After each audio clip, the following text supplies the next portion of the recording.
I just wrote a blog about flipping a house, and I was saying how my juices get so pumped when it comes to getting motivated and ready to flip a house. And when you see it and you've done your CMA, comparative market analysis, and you've analyzed it and you've analyzed the neighborhood and you see that there's low crime, that's a good area, everybody's remodeling, or there's people that's wanting to sell, and you have a diamond in the rough and it's good square footage and they're selling it for under 50 dollars per square foot. Actually, they're selling it like 36, 38, around that much per square foot. You know it's a good flip and you're just like ready to pounce on the property. But before you do that, there are some things you have to do before.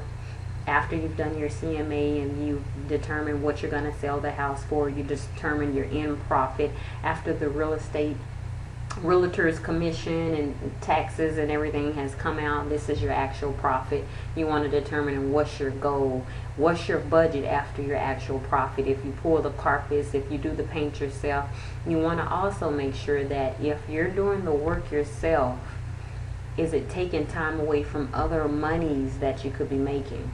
So you just got to make sure that your timeline is right. I think that the perfect flip is 30 days or less. If you can flip it in 2 weeks, oh, kudos to you, and that's really brilliant and excellent. So it's just getting the perfect property, making sure that that's what you're doing if you're going to do the flip. Also, other things, if you don't have to necessarily pull that money back out for selling that home, another thing you can do is renting it for a year and then selling it at that end. It just depends on what you plan on doing with that money and the potential profit and the money that you've spent. What's your end state? What do you want to do with that?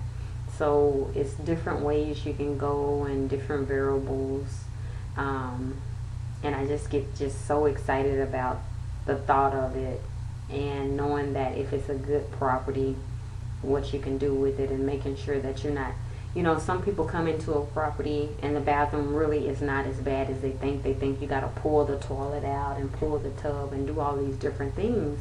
Not necessarily so. It depends. If the toilet is in good condition, leave it.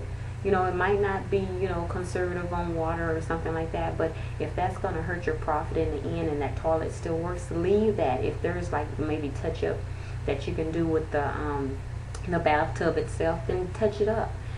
And but the flooring is very important, the paint colors. You want to make sure that the product or the house itself is in good working condition, because you don't want to actually sell something that you wouldn't live in.